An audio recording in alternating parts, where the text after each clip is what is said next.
You're listening to the Ringer NBA show presented by FanDuel. America's #1 sportsbook is the best place to bet on the NBA because not only does FanDuel have all your favorite player props, but now you can even check out stats and recent performance trends right in the app before you make your picks.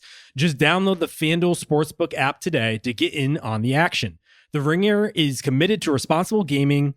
Please visit rg-help.com to learn more about the resources and helplines available and listen to the end of the episode for additional details. Must be 21 plus and present in select states. Gambling problem? Call 1-800-GAMBLER or visit rg-help.com.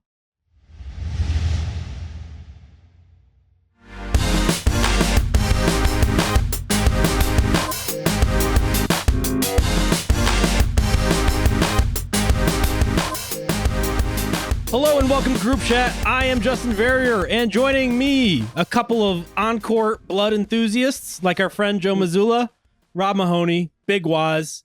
Gentlemen, pod 2 of the postseason. How you doing? Too bloody? Not bloody enough? What is Joe Mazzulla's problem? And I say that in many different respects. I think it's going pretty good. Been enjoying ourselves. Tonight was a bit of a slog. But we soldier on, you know what I mean? Like, you got to take the bad with the good. You can't have the Kawhi Leonard miracle game. This is true. Without the Jimmy Butler hip and ass contusion game. So it is what it is. That's what my approach to podcasting as well. You know, you just throw the bad ones out. What were our bad ones, do you think? Do you want to go through the whole course of them? If you got them top of mind. None come to mind, but you know there were some fallow periods probably toward the end of the season. I would say when we did 40 minutes on the Trailblazers together, and afterward we were like, "Man, we probably could have gone an hour." That was tough. Even in a pod where we were clearing out for the bad teams, that was way too much Trailblazers. I apologize to everyone listening to Group Chat. I do not. I would do it again. I will do it again. Did anyone pound any chicken Alfredo before this pod? We got to talk about this. Dude, I don't know the last time I had chicken Alfredo. It's like kind of a dish that I'm almost morally opposed to for some reason. Yeah. What's your moral standing on? It's Is it like against all the chicken or the Alfredo? The heavy cream of it all. It's like, I don't know. Like, for some reason, like, if you put a lot of butter in something, I'm fine with it. But, like, I watch people on YouTube just dumping cream into something. And I'm like, this doesn't seem right. I feel like this shouldn't be a tactic that we go to so often in the culinary game. For context, for anyone who may be far afield, we learned via the broadcast tonight that chicken Alfredo is apparently Jalen Green's pregame meal, which I would say explains a lot about some of his performances. He's also 22. This is true. Like, Derrick Rose was eating gummy bears for like 3 straight years. Like, these guys can eat anything at that age. I feel like Alfredo is kind of like the fluffernutter of like the pasta realm. It's just like an unholy concoction that is similar enough to what you're going for. It's also the type of thing I wonder if people see it as a go-to dish, like they see it on a menu and say, "Ooh, I need to get that past the age of 30." Right? Like that just doesn't feel like something adult human beings are doing anymore. But hey, man, I might be wrong. I think it's a natural evolution. You know, you start with a buttered noodle, you make it to a chicken Alfredo. I would just like to introduce all of you, starting with Jalen Green.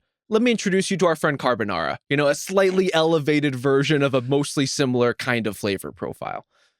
Well, if you're surprised by this 5 minutes of pasta talk, let me preview our second segment of today, which is that we're going to talk about some possible surprises going forward. So we're going to talk about today's Rockets and Warriors game, but then we're going to look at what types of things might surprise us based on the action we've seen thus far. That's the best way to probably present it. But first we had a nightcap game that we thought was going to be pretty high intense action, like in game 1. Unfortunately, Jimmy Butler took a hard spill there pretty early in the game. He was out and the game was pretty much wrapped up from there. The Warriors did their best to stay to them, some better than the others, some being maybe Pat Spencer, the others being perhaps Jonathan Kuminga. Waz, this seemed unfortunately just like one that the Warriors had to punt after Butler went out.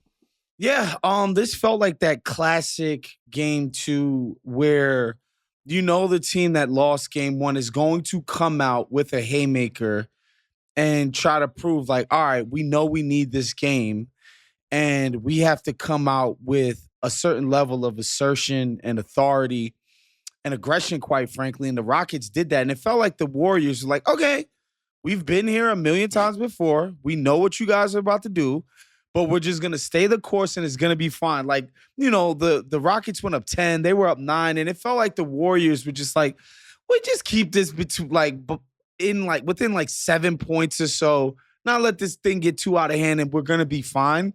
And then, of course, Jimmy Butler damn near bursts his spleen on a freaking play that he ended up shooting the free throws and did not come back. And that was just unfortunate. Yeah, and it just snowballed downhill from there.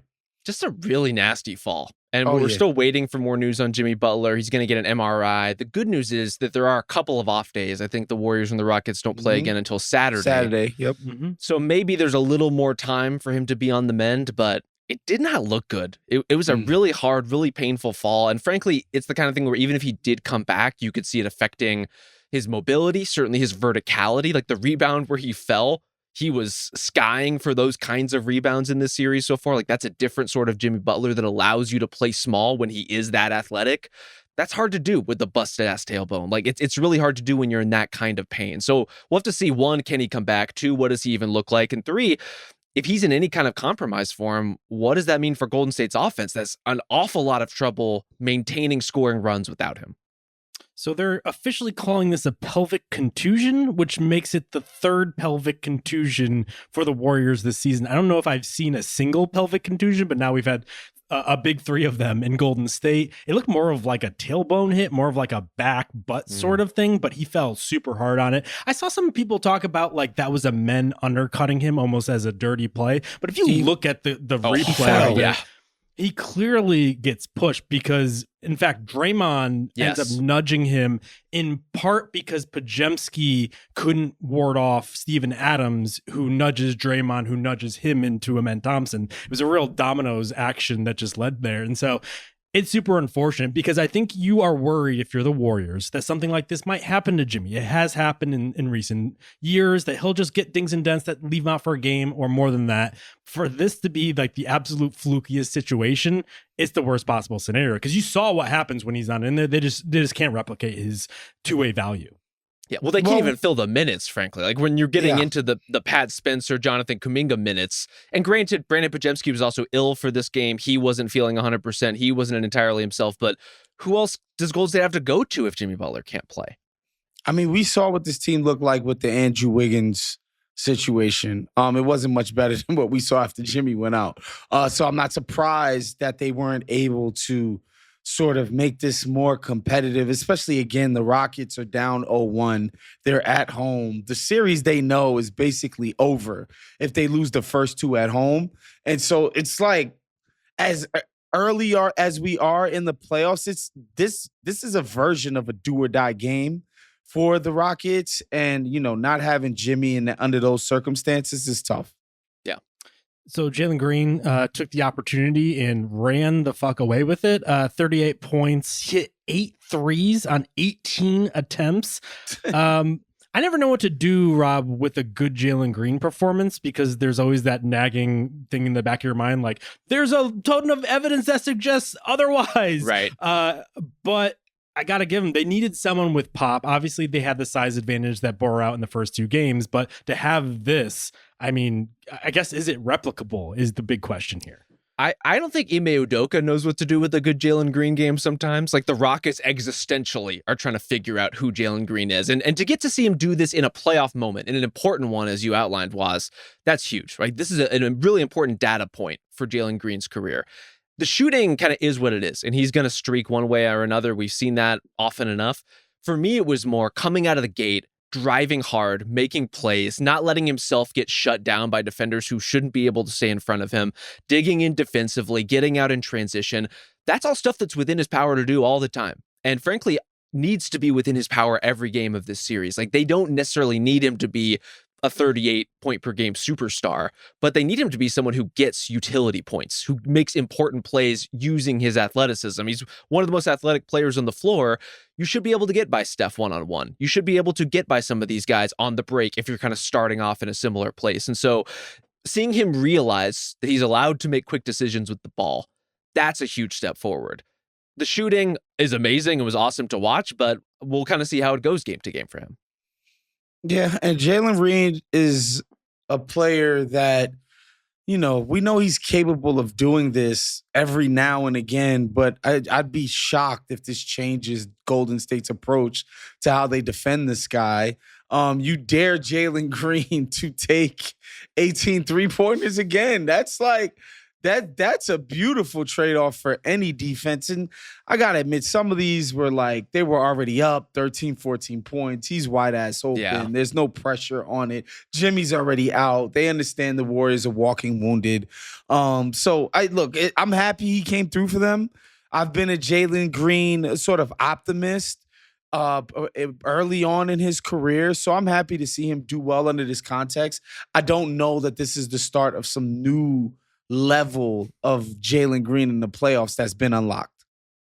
I think the takeaway for me was how different the team looks when they have someone like this step into the void.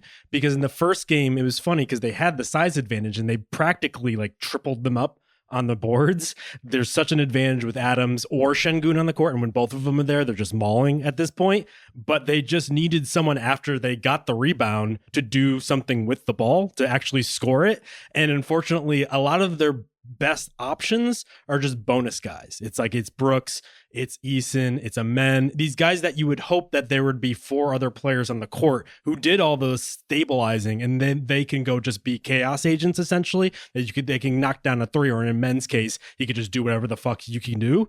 I keep thinking back, like if it's Green, it's great, but they need that every single game. Yeah. And I can't stop myself from thinking like, man, if they just had like a KD type in that role, how dangerous this team could be, because like there are certain advantages that have come to the fore in this series. They just need the 30 points per game guy in order to bring them to that next level. Not even the 30 points a game guy, just like the solid 24 but reliable in one-on-one situations guy. Yes. Like the one who, as you say, is preventing Fred VanVleet from shooting 19 times in game 1, and in some ways would prevent Jalen Green from having to do this in a game 2 situation, right? Like that you could lean on an even surer, more veteran hand. But this is a good outcome for Jalen Green. I think it does put them in that delicate place, though, where this isn't who he's going to be all the time.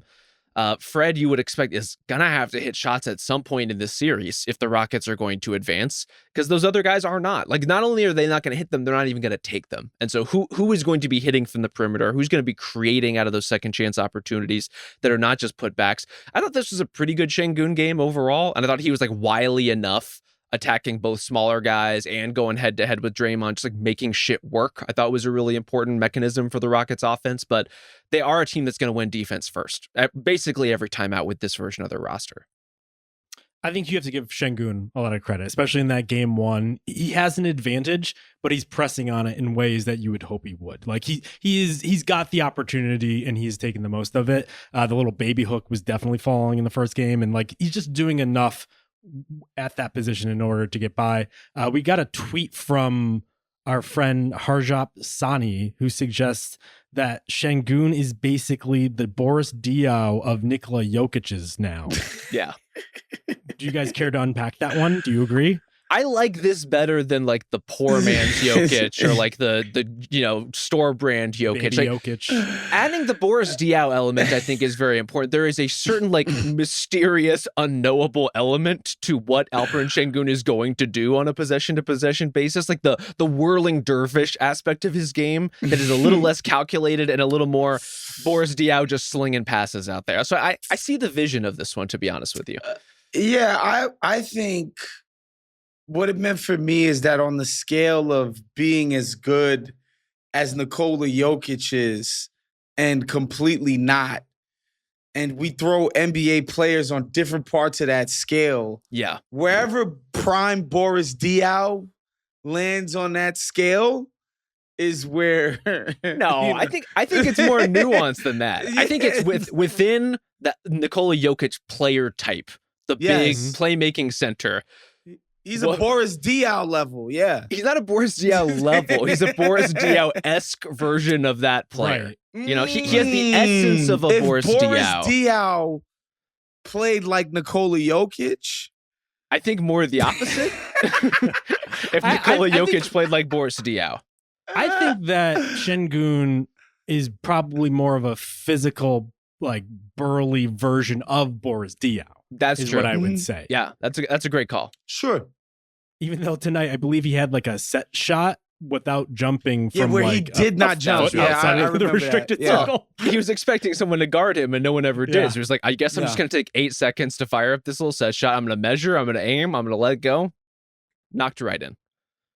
On the flip side of this, I think we could probably write off the Jonathan Kuminga curveball aspect of this series at this People point. kept telling me he has more to give than he's been allowed to. That's what's happened in my text for 2 days. Mm-hmm. When Pat Spencer got on the court, I believe they checked in at the same time. It almost seemed like Spencer had been thinking the entire game, like throughout every play, he was imagining where he would be on the court and like what he would do in that scenario. And it seemed like Jonathan Kuminga just woke up from a nap. He was just a total mess. Maybe he just didn't assume he was going to play because he hasn't of late. But I don't know, Waz. I don't see it. If you stay ready, you ain't got to get ready. Like, come on, brother. It's true. Like, this is your moment to prove Steve Kerr wrong and say that this guy doesn't understand the abilities that I have and what I could do for this team in terms of helping them win. Like, this is your moment. And what do? Shit the bed. Horrible.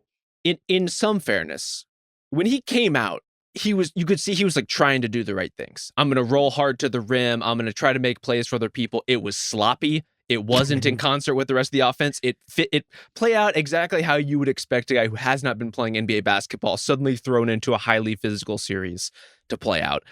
I never really got this angle. This idea that Jonathan Kuminga, because of his athleticism, was going to play in this series and was going to be a factor as a counter to the Rockets. It's like, I don't know if you've met Tari Eason and the guys who are on the other side of this. They are just as physical, just as athletic, and have their heads screwed on at least in a slightly different way that's more conducive to team basketball. Guys, why are we pretending that Steve Kerr is somehow just like, he just can't bring himself to play this guy over Pajemski and Moody and Buddy Hield? Like, and Steve Kerr it's just killing it. Like, bro, he would love to play you over these cats. You're just not good enough. That's it. Yeah. The problem is it seems like all the typical Jonathan Kuminga issues, plus it seems like his confidence is shot now. And now I don't really know how to reconcile that because they were in some pretty high stakes games toward the end of the season. Like, you really couldn't sacrifice those Kuminga minutes in order to, in game 82, make a go of it in the play-in games, all that other stuff. But not playing him even a couple minutes, man, it just seems like there's no way coming back from this. The offseason for him, whatever is going forward, I don't know, man, because you got to bring him back in some capacity, or you just got to cut the qualifying offer his ass. You get the qualifying offer, fam. We'll get there when we get there. But I think this Kuminga stuff does highlight the Butler discrepancy again, where it's not just Jimmy's scoring or Jimmy's passing, but like the savvy that you're getting from Jimmy Butler versus what you're getting from these various Golden State role players. It's just not comparable by any stretch of the imagination. Like, you really miss that in a game like this. Piss poor. So anything beyond the Jimmy, obviously we're going to learn more about his injury going forward for this one. Is there any Rocket that Draymond Green does not have a discrete and separate beef with? I love it. That's every team, I think, at this point. I mean, it honestly it might so be, much. He's straight up just going down the lineup. Like, That's it's incredible. This is a war. This is a battle. Game 3, Reed Shepherd beef. I can't wait. He's going to pick him up off the bench and suplex him. Your mustache isn't as good as Pat Spencer's. I think Draymond almost pulled the LeBron fake on the floor, like peeking behind his eyes moment at one point, because that flop, he did get hit in the face. The Jalen Green elbow, or kind of like forearm to the face situation. Yeah, but there was like a 5-second like TV delay on that one. Yeah, there accentuated the contact for sure. Yeah. So I guess that's what we're looking forward to going forward, Rob. I mean, what I'm looking forward to is whether Jimmy Butler can play, and if he's not, what is Plan B for Golden State's offense? Because this is a worst case defense to have to grind out games against. You don't want to be in a position where you're lacking firepower against the Rockets. If you've got it, it plays out like game 1. You're in control. You have a lot more to dictate. Yeah, you got to deal with the physicality and the rebounds, but you can get through. You can get by if you have Steph and Jimmy out there together. If you don't, now you're in the mud with these guys, and you simply do not want to be there. You absolutely do not. So here's the thing. Good offense beats good defense. You know what we never say? Mediocre offense beats good defense, because it doesn't. You're not going to beat a good defense with the players that are around Steph Curry, sans Jimmy Butler. All right, let's take a look at some of these other series now, because I believe every single series has gone past game 2, so everyone's flipping to the road locations now at this point. It's a good time to like take a snapshot of everything that's going on throughout the league. Here's the gimmick we're going with. How surprised would you be on a scale from 1 to 5 if, and then I will give you the scenario. 1, not that surprised at all. 5, shocked. Like, if I heard that Rob had canceled a TV podcast in order to do a group chat, can you even imagine? I would be stunned. You know, that's the level of 5 we're going with right now. That's the most unfathomable thing you can imagine. These days, yes. You know what's funny? Didn't Joanna Robinson move to LA? No, she's still here in the Bay. Oh, she's still in. Is she moving to LA? That I don't know. Oh, I thought she moved out here. I was like, is that why Rob moved out here? So he could be closer to his TV partner? Okay, relax. Also, have not moved out there, for the record. Still in my Bay Area closet. We're living. Waz, you want to move to Portland? We can get something going up here. Absolutely not. Much love to the Pacific Northwest, but no shot. We could split the lawn mowing duties. I'm having a good time. Yeah, how are you doing with the mower? How's the yard work going? Oh, you don't want to start this conversation, man. We'll go longer than the Trailblazers conversation. About to plant some tomatoes, though. So what's up? Okay. All right. First one up on the board. This game, or this series, played out early on, but unfortunately, the Heat's valiant effort was for naught. They go down 0-2 to the Cavaliers, but full court fits alum Davion Mitchell showed out yet again, 18.6 assists. And a rebound in the losing effort. So my question was to you is, how surprised would you be if Davion Mitchell becomes one of the hardest working, best conditioned, most professional, unselfish, toughest, meanest, nastiest players in the NBA? Not surprised at all. It's kind of always been his MO to be a dog, quote unquote, to be the kind of guy that's going to chase dudes around screens and guard 94 feet, a less annoying Pat Bev, if you will, right? And the question was, will this guy ever make threes consistently? Will he ever, will his handle get up to snuff? And I don't know, man. These last 3 weeks in Miami, he's looked like a bona fide point guard, straight up. Yeah. The defense hasn't gone anywhere. He's still like top notch in that regard in terms of effort and positioning and all of that stuff. But now he's making threes. It's crazy. And he's taking them with confidence. The form looks good. The rotation, the arc, it's like, it's a real shot. It's not like sometimes, certain guys have weird jumpers and they got this shot put kind of thing going on. And you're like, that can't go in with any consistency. Davion Mitchell's shot mechanics look beautiful look right really now. And so I tip my hat to him and what he's doing. I think it started earlier too. Like he was a pretty solid point guard for the Raptors this season. Like just a good utility option filling in. And then, but the shooting was still kind of come and go. And then he gets to Miami and he's hitting everything. And so you've got the like improvisational point guard play, which they desperately need. Good Lord, is this offense like Tyler Hero centric in a really bad way. Not because he's doing anything poorly, just they're so reliant on him to create everything that Davion Mitchell comes in. It's a breath of fresh air. One more guy who can actually dribble, one more guy who can actually create something. He's been so important to the point that like, I'm sure Spo had his reasons for Davion Mitchell not starting. I don't know what those reasons are, because not only is Davion Mitchell clearly the defender that you talked about, was like just a bulldog, an absolute menace, on ball, digging down every aspect of defensive play. He's just a straight up better offensive player than Alec Burks at this stage. And so I don't really know. I don't know why he finally got the starting nod today, as Spo was kind of throwing a bunch of different things at the wall. And I don't know why it took this for that to happen. I have a question for both of you guys, and this related to the pre-show. Given what we talked about in the pre-show, I am legitimately terrified. If somebody told you before this game that there was a Heat player who made an Olympic team, few all-star games, consensus media darling, like you can't find a national media guy that has a single negative thing to say about him, And then there was another Miami player who, anytime there was a suggestion that he was any good, media people scoffed and laughed and mocked. Who do you think those two players would be, like in those two buckets that I just presented to you guys? Is the Olympian Pele Larson? Pella.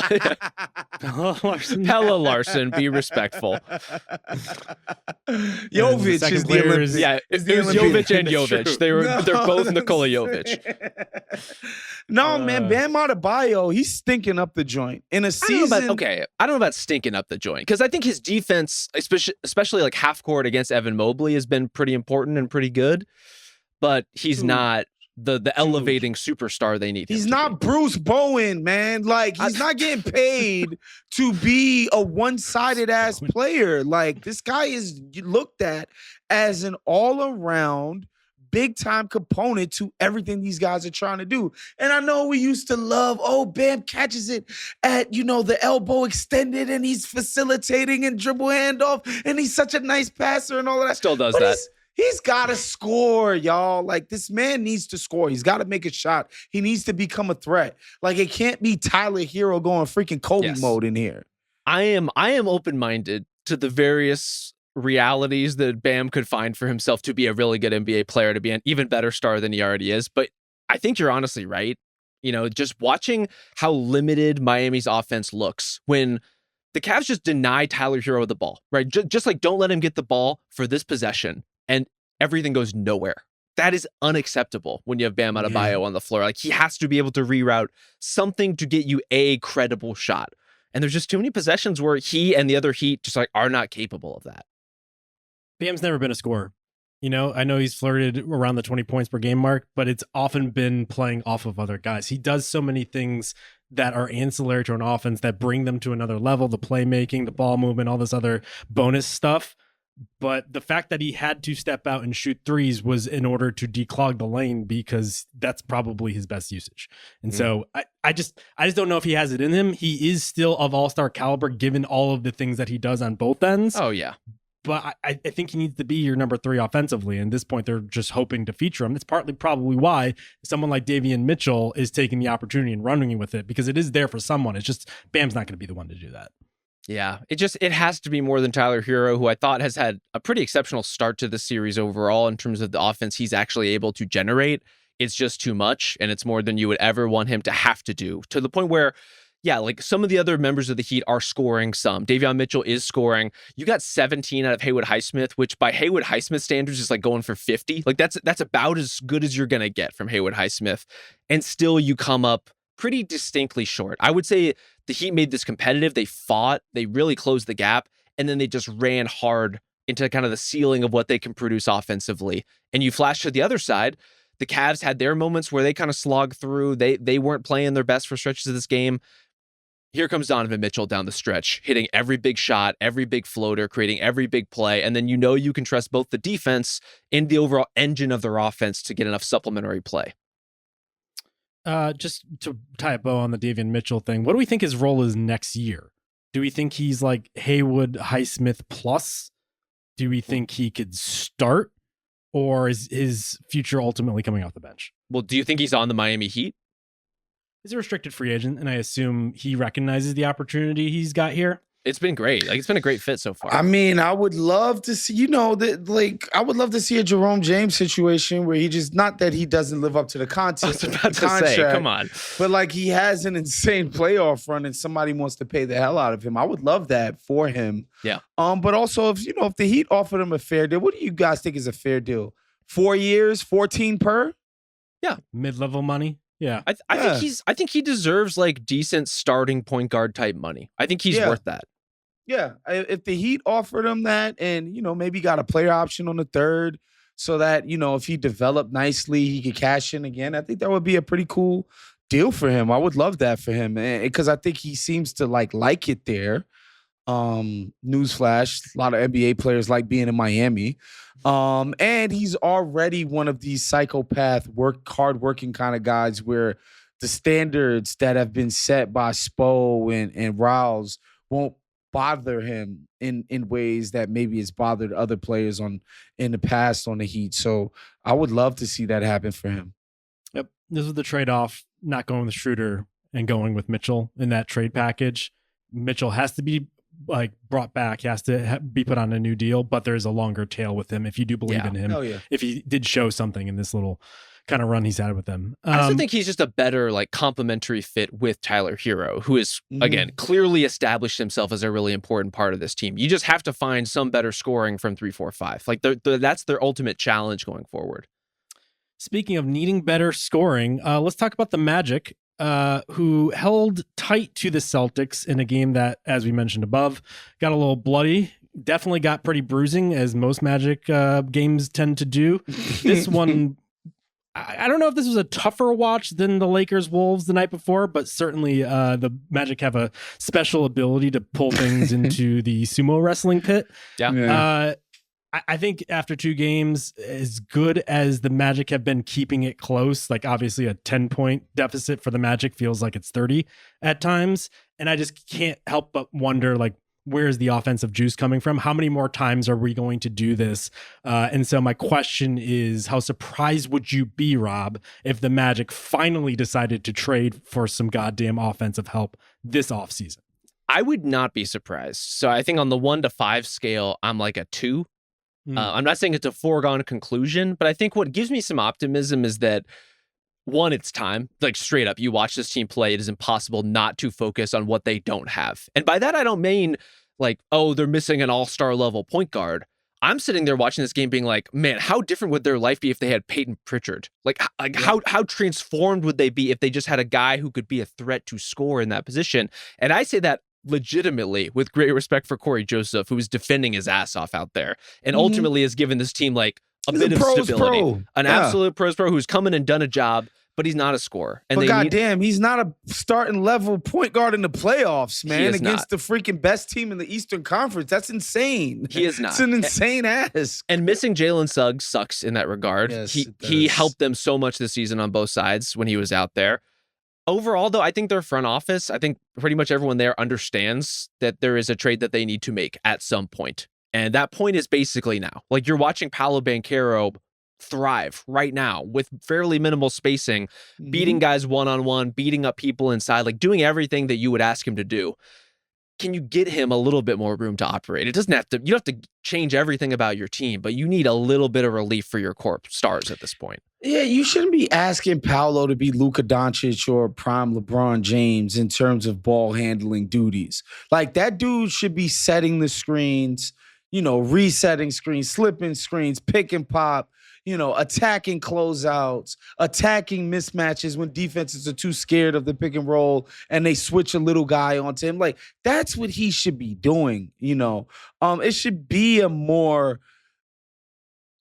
big man dominating role than, all right, man, set up our entire freaking team and set yourself up to score every single time. Like, that just should not be the case. Especially, he wants to do that stuff. Like, that, I think that's what's a little bit perplexing about where the Magic find themselves is this isn't an Anthony Davis, like, I want to play this one specific way and I kind of rebel against what my ultimate destiny should be. Paolo Banchero wants to be a 4. Like, he wants to play opposite guards. He wants to play opposite playmakers. And I think we're about there. I think it's got to be time. I think the good thing is, I don't think that they need an Anthony Davis type. What they need is just like someone who has a veteran steadiness to them, but can also hit a goddamn 3-pointer. And so the way their contracts are stacked up, Banchero, I believe, is due an extension this offseason. Wagner obviously got one. Suggs obviously got one. If you're paying those 3 guys and those guys are critical to everything that they've built, you really can't add a superstar to this mix as much as people want to play trade machine. I also don't think it makes sense because they have such a established hierarchy. There's good depth here, but because they've built so much depth, they do have the pieces in order to make just the right guy that they need, not the superstar. Anthony Simons makes a ton of fucking sense. We've been talking about it for 2 years. That type of guy, like the Tristan da Silvas, the failed Jet Howard projects, the Caleb Houstons, like every type of shooter that they've tried to cycle through over the past couple of years, plus some picks. Like, Jet Howard, doable. What a name. I just need the Magic to realize this. because the problem has been them organizationally believing so much in their feeder system rather than wanting to necessarily step outside that. And obviously KCP didn't do too well this year. The shooting was dreadful again tonight. And so I just hope they're not reticent to do that because they need it. Like the time is now. Yeah, I think it's been just so much like wait and see there. Yeah, believing in the feeder system and also wanting to give even their stars, right? Like a chance to manifest their games to whatever extent they can. And then once that happens, once things settle, you wait for the right move and you make it. I just think you could play that game all day and you're just going to be kind of spinning your wheels in more or less this same place as long as this is the case. Like Franz is already really good. Paolo is clearly like leveling up right before our eyes, even in less than ideal circumstances. You got to give him more to work with. So I really think this has to happen this summer. They have 2 picks in the first round of this upcoming draft. Yeah. I don't know where those guys play. They don't even have room in, what is it, like Osceola or whatever it is? Osceola, thank you. They can be mentored by Tony Black and the rest of the young guys. Honestly, Zach McClung needs reps. That's a pretty good Tony Black game. He's been fine the first 2 games. Yeah. All right, next one on the board here. How surprised would you be if Kawhi Leonard missed the shot? That's a 5. Like at least 4.5. Dude, like ripping the freaking Nets.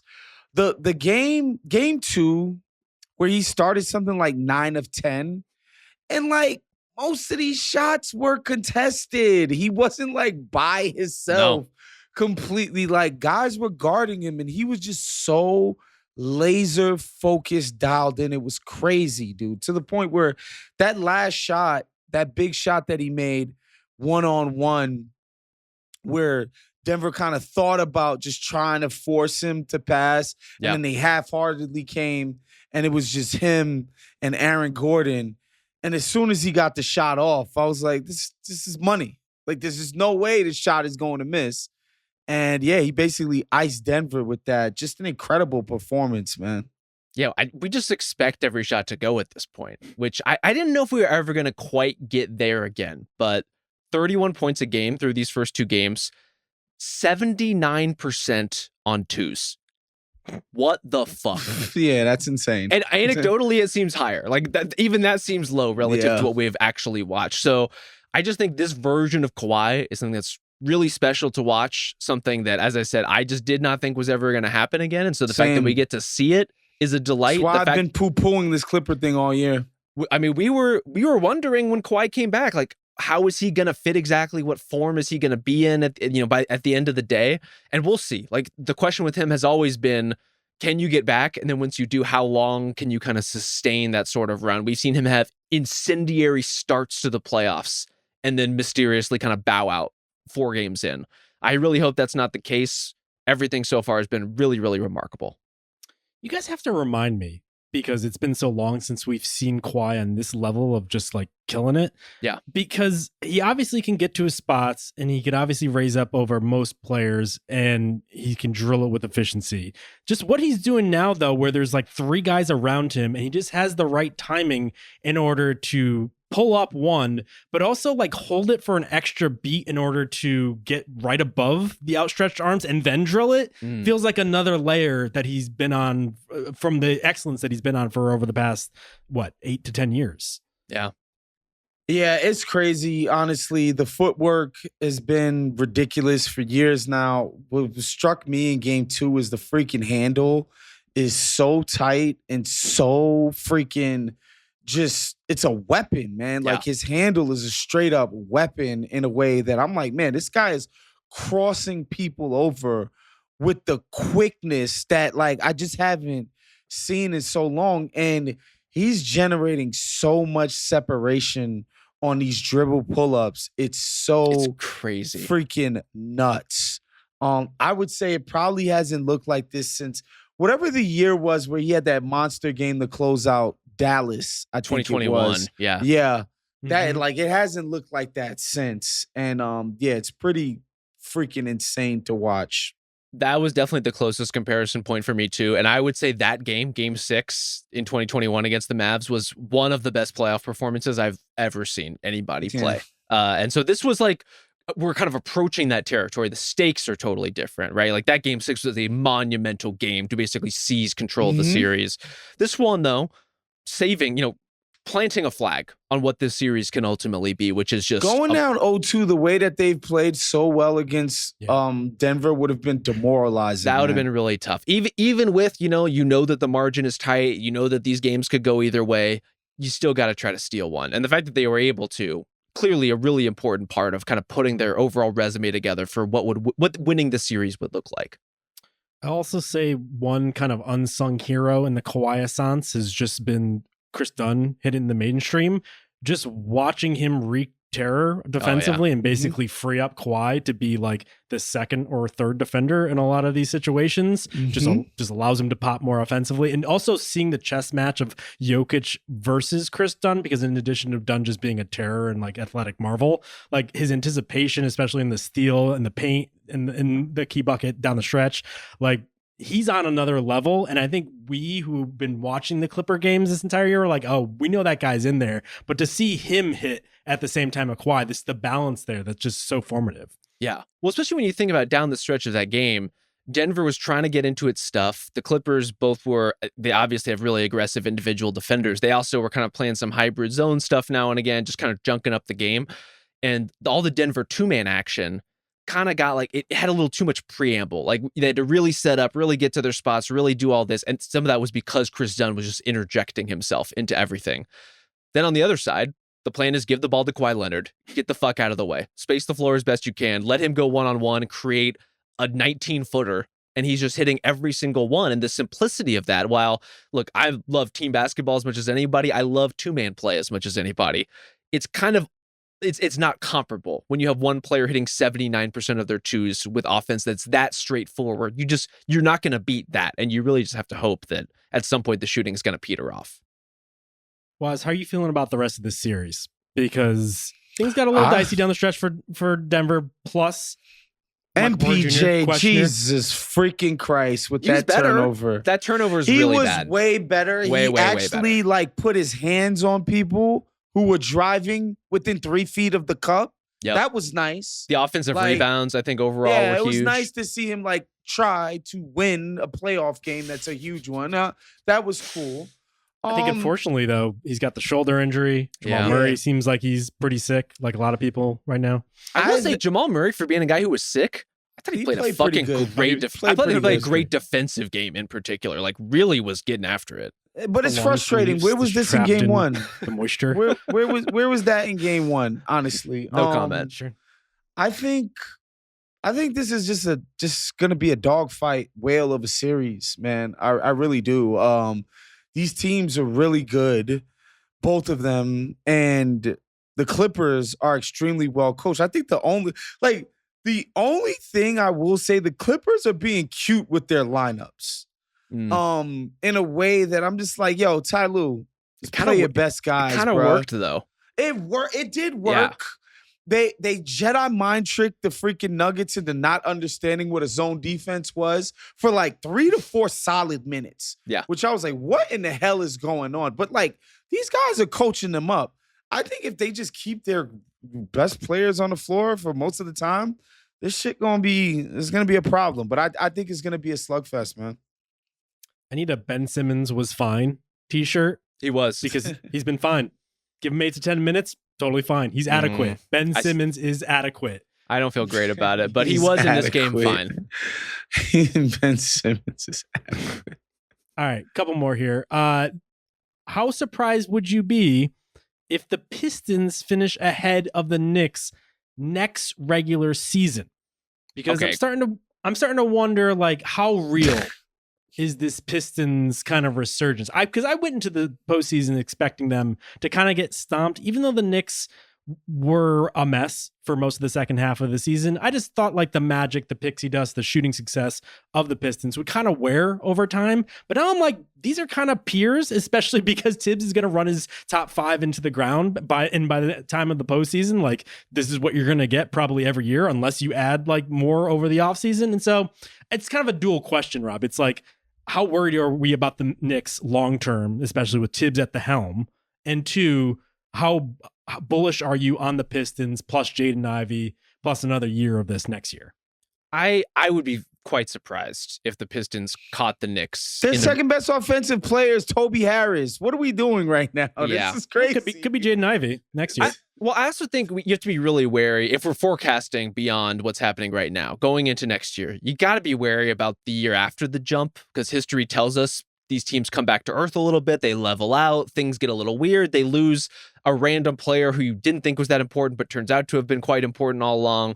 There's all this stuff that happens. And I think that given their youth and given like getting Ivy back in particular, I expect the Pistons to improve modestly next season. They have quite a bit of ground to make up on the Knicks, just even based on this year's standings. And that's a year in which Jalen Brunson missed a ton of games. Maybe that'll happen again. Maybe it won't. Who's to say? As far as them being peers in this series, I always thought it was going to be a physical, kind of tough series. I don't know that I would call them peers per se. I think the Pistons are quite good. I think they can make a lot of different teams sweat, and they make teams work for it. But there is zero question who the more talented team is out there. The Knicks are way more talented. They just felt like they're above trying their hardest to beat this team. Yeah, like y'all not that good. Like they're not that good that they could just show up and sort of sleepwalk their way through beating Detroit. Like, that's not going to happen. These dudes have to literally lock in and treat this like it's a do or die series, which is what it is. Yeah. And I thought towards the end of game 2, like there was like a switch that came. I was like, oh, we actually have to try collectively on defense. Imagine every man rotating and being in his spot and like giving some level of it's just ridiculous to watch, to be honest. And I think their offense, the way that it's ran, is completely suboptimal. You can do this kind of station to station thing in the regular season because you have really good talent, but you are not going to be a great offensive postseason team doing what they do, not leveraging the strengths of all of their players on every single possession. And you know, part of me wonders if an upset, man, an embarrassment here wouldn't be the best thing that happened to the Knicks and get Tibbs the hell. Yeah, get Tibbs the hell up out of there. Get you a freaking Kenny Atkinson. How about that? That might be a little mean to Tibbs. I think he's done. Look, he has his limitations, but I don't know. I'm ready to run Tibbs out of town just yet. Defense is your thing, Tibbs. You should be able to guard this Detroit team. Well, I wouldn't be surprised if there's going to be some shakeups with the Knicks, not only at the coaching staff, but also with the roster. Mikal Bridges has been pretty flat in terms of what they paid for him. And so I could see them doing things differently. And so if they mix with the calculus there, I just see a top heavy team that even if you add one more bench player, like a credible bench option, you get one. You know, it's not like they're going to just usher in a whole second unit that's all of a sudden going to solve the issues that they've had this season, which is that they're playing their guys too much. They're getting to the point where like they're relying on them way too often, and they get to this situation where you're asking Deuce McBride basically to save them half the time. That would be the case against the Knicks. The case for the Pistons, I think, in addition to getting Ivy back, I think it's internal improvement. Like Cade Cunningham acquitted himself pretty well in the second game, obviously struggled in the first, but like that's a big old boy. He's going to keep doing better things. Oh, yeah. And in addition to that, like Asar didn't play a full season. Ron Holland, let's see him get more regular rotation minutes. Hopefully he doesn't fight half the league at that point. But like there are a lot of guys that could take a step forward that you wouldn't have to be as reliant on Malik Beasley basically being Steph Curry again next year. And the other thing that I've been kind of impressed by is just that like the defense traveled. And so there's like almost an identity to this team that's hard to replicate. And so like, I think back to the Pacers last year, basically finding themselves, tweaking it on the fly with Siakam trade, but they basically knew who they are and they've just leaned in and tweaked things on the margins. It feels like the Pistons are kind of on that trajectory at this point.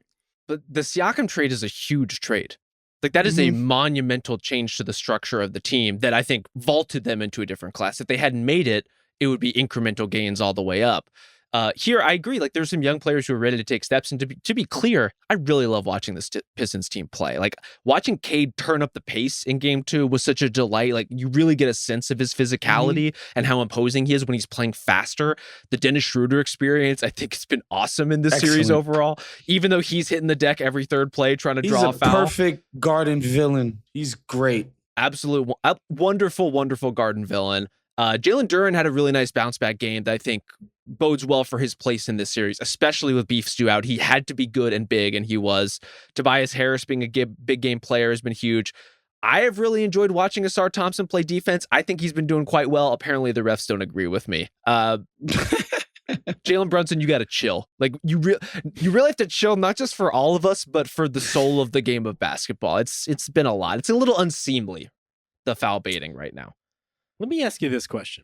Whose future would you, of these 4 teams, would you actually rank these 4 teams based on whose future you would rather have? Wait, so within the 1 to 5 surprise scale, we're doing a mini future power rankings? 1 to 4. Yeah. Okay. Knicks, Pacers, Bucks, Pistons. Oh, so boy. basically the 3 through 6 in the East right now. Well, 4 is Bucks. Yes, 100%. 4 is Bucks. They're freaking superstars making googly eyes at big market teams, dreaming of better jersey sales. Their second best player is in his mid-30s. Yeah, I'd rather not have the Bucks. I'd still say the Pacers, man. Like their best player is relatively young. I think I think they're my number 1. They're your number 1 of those 4 teams. Nah, they're my number 2. I'd take the Knicks over the Pacers for sure. That's fine. I have no problem with Pacer that. Rob checking in. Just saying, they're looking pretty good. I don't know what to tell you. I would take the Knicks. They're going to be feeding him cocktail shrimp at St. Elmo's next time he shows up. I've never had the shrimp cocktail. I still am waiting for it. Well, you'll have as much as you could stomach, my friend. I would pick the Knicks 1. Market muscle, have a lot of talent. You could just completely change the team on the fly, basically. Like, teams are going to want Bridges. Teams are going to want a Cat. If you want to just completely upend this thing, it's just going to keep moving forward in the different permutation. I might pick the Pistons over the Pacers.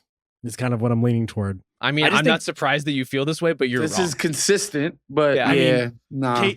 Cade is already better than Halliburton. False, but and if not, is going to be better. No, I think you have a better number 1. I just need to see some more proof of concept than 2 games in this playoffs. The whole season was pretty good.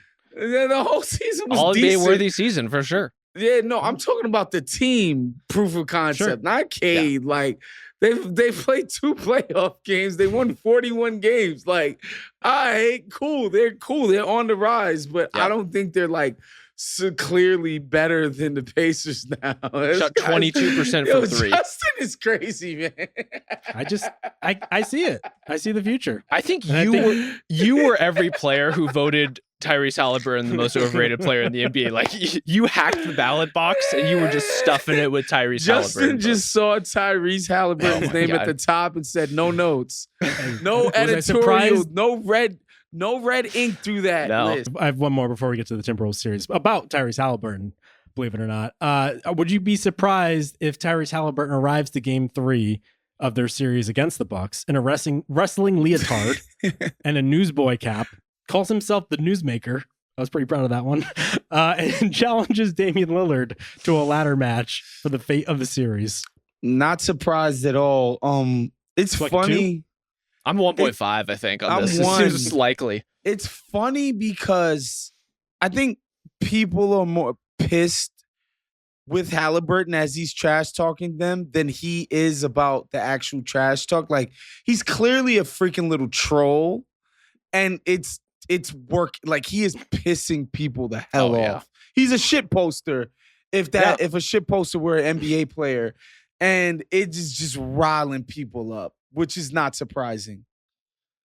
This seems entirely possible. We know he has the newsboy cap for one. That's check. Like he could just wear it and will wear it at any moment in time. We know he's a wrestling guy. I think Dame would take the invitation at this point. He seems pretty game to participate in all this, despite the fact that he is getting played, as Woz mentioned. The question is the leotard. Like, would he go for the wrestling leotard or not? Because otherwise, personality, hat, theatrics, I think he's delivering on all the newsmaker fronts you're asking him to, Justin. Like the same spandex that like Mr. Perfect would wear, like a full body joint. But that would be covered in like newsprint, like headlines from back in the day. Oh, interesting. Forest fire in Town Park. Oh, I thought you would like have the like Reggie Miller on the New York Post with his hands like this or something like that. But the hands are like positioned around his crotch. What? You lost me. I don't know what's happening. What is he talking about? I don't know. This is how I feel about his Tyrese Halliburton takes in general, but especially now. They're all right. What can I tell you? Last one on the board here. Would you be surprised on a scale from 1 to 5 if the Minnesota Timberwolves? Wait. Are we not going to talk about Pacers Bucks at all? That's all we want to talk about is the fake newsmaker bit. Do you have anything you want to contribute about the series in progress, Justin? I think the Pacers have this one in hand, unless Damian Lillard just finds a way to flash back to 3 years ago.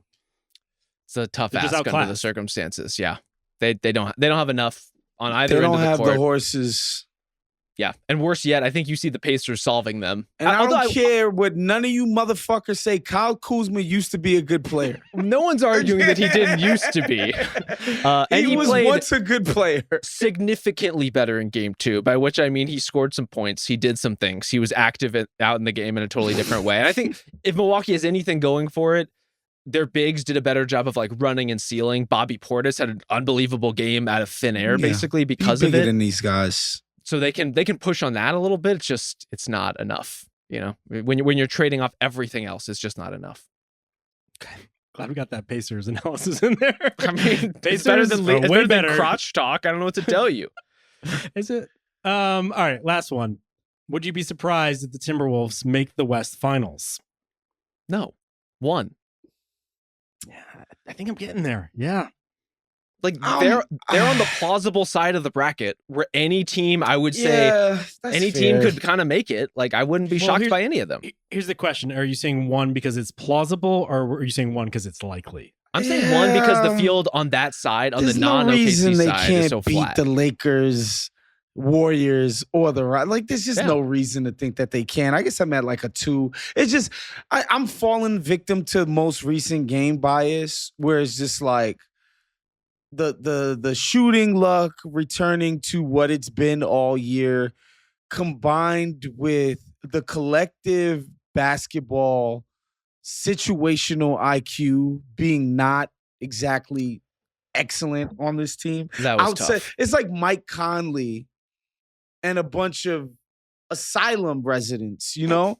Like, and he's like the Conley one didn't score. Yeah. He's like the one nice nurse who's in her 50s. Yeah.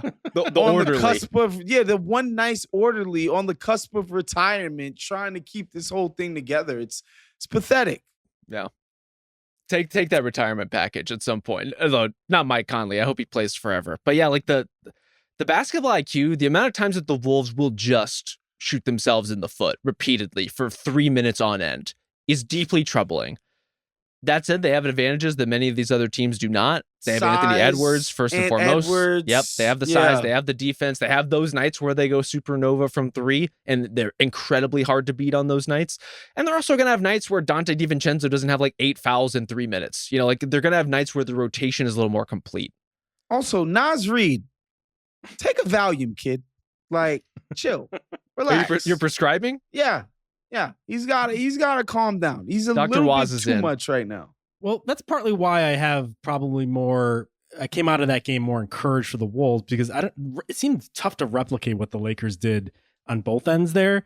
It seemed like their entire goal was to bring the game deeper into the mud that it possibly ever could, to the point where it almost felt like LeBron was more engaged defensively, tactically, as a way to just like allow Luka to be the end-all be-all offensively. It's almost like they lit the house on fire and Luka was the only one wearing like flame retardant clothes, and that was their whole approach. They barely generated any easy looks, especially in the second half. And I get it, they built the lead, and a lot of it is just like playing out the string. But like, it doesn't seem like they get a lot of system buckets, man. And I know that's tougher to do against a team that's willing to switch literally everything against you. That's the thing. But like, I don't think Luka's a great switch player right now. Maybe I know I get it. He's dropped 30 in both games. He just doesn't. He doesn't put the defense in panic, in the ways that we would have expected him to. So, we'll see. To be honest, there aren't that many players who are. Right? Like if you're going to switch with pretty high level players all the time and live with the results, I think you're mostly going to keep things pretty contained. Like Rudy Gobert, I thought, to my earlier point, did a pretty credible job just like kind of hanging around and staying in front, at least contesting shots. Got baited into some fouls. That's going to happen. Gave up some possessions. That's going to happen. The reason the Wolves lost this game is because of everything happening on the other end of the court, where they just could not string two scores together. And that's where I disagree about the replicability. I think so much of what changed for the Lakers in this was not just 3-point luck, but are you actually guarding and contesting these 3-pointers? Are you actually rotating with force? And that's where things like LeBron really digging in defensively felt like an important shift in the tone of the series. And I think really amped things up for so many of his teammates. Like when he's playing like that, it's so easy to follow him in doing it. And if that's the team the Lakers are going to be defensively, then I think this version of Luka is good enough. See, that's where I wonder if that's replicable, because it felt like all of the perimeter defenders minus Luka had to be on 11 in terms of physicality and activity in order to get to that level. And maybe they could do that again. Maybe they just roll out the same approach, but also I think it's dependent on the whistle. Felt like they got away with a little bit more than the Wolves did, because the Wolves are a little bit less a more savvy. Physical game favors the smaller team. Because they have to put their hands on people. I see what you're saying. In order to do, like, there's no other way for them to play defense. This is the Draymond Green corollary, you know? Yeah. And if you're going to call ticky-tack against the smaller team, they're toast. Yeah. I just wonder, though, if the Wolves had a normal 3-point shooting night, which I think they're probably prone to do now that they've had such a massive swing, the point where I think they made 21 in the first Isaiah game. would say McDaniels had a normal shooting night in game 2. Yeah, not lately. I just don't think that all of the players that struggled and made 5 threes in an entire game, DiVincenzo, Naz Reid, McDaniels, like, that's not going to happen again. And if that happens, then things can get different. The one thing I did really love about what they did defensively, though, on Luka, to Rudy's credit, one, it seemed like the earlier success Luka had on Rudy specifically almost baited him to keep doing it over and over, to the point in the fourth quarter it's like he just saw Rudy and he had to attack him despite the fact that it wasn't working. No, it was not working in the fourth, in part because I also thought they did a good job crowding with a help defender, and they basically didn't have Gobert going for the contest, because then they were worried Luka was going to draw a foul or something. They had McDaniels or whoever was roving basically contest from behind, which I thought was like really creative and interesting. And that's the type of thing that I worry about going forward. I'll also say this too: the possessions where Luka kind of gets Rudy on his hip, puts him in jail, and is kind of like getting into the lane after getting that first step. Luka misses a fair number of those kind of like little runners, those little push shots. And when he does, he is deep under the basket. He is not going to be getting back going the other direction. Yep. Like, if you play that right, you can get points out of it. I don't think the Wolves played it right enough. I don't think they secured the rebound and got out enough. And some of that is a credit to the collective hustle of the Lakers, who took away some of those opportunities. But to our greater point, if you're going to force Luka to do that every single game, there's ways you can create advantages out of it, even if he is going to put up 30 plus every single night. Like, some of the misses are going to be more painful than others. So what would you guys say is the most likely outcome from that side of the bracket at this point? Because I think we all agree, like, you could see the Lakers coming out of there. Finals? Yep. God. I mean, it's hard to say on a night where Jimmy Butler is now out for an indeterminate amount of time. So I would say whoever comes out of this Wolves-Lakers series feels more likely to me, given we have no idea about Butler, and I don't trust Houston's half-court offense. I'm going to piggyback on Rob there. Give me the winner of Wolves-Lakers. Give me the team that's willing. Team out of the 3 options on the table? Technically 4. I'll still take the Lakers. I'm sticking with the Lakers, although I want to pick the Wolves because their best players comparing his jock size to crowd members. Like, I want to be on the side of the team that's doing that, but I picked the Lakers. Are you willing to subsidize his fine? Like, are you willing to pay a share? Absolutely not. Daniel Ek don't pay me that much. I would agree with you guys. I think the winner of this series probably goes, and I might lean Wolves at this point. Yeah, I kind of believe. I'm not mad at that, man. No, they have so much talent on their team. Yeah, I like what they had. All right. Anything else for you guys? Any other wrestling scenarios you want to throw out there? Any other pasta hot takes you want to get out for chest before we go here? That's it. That's all I got. I think we're done. There's plenty of time to discuss pasta coming up. Thank you to Isaiah Blakely. Thank you to Ben Cruz. We'll be back on Saturday, just like we did last time. Saturday night into Sunday morning. We will talk to you then.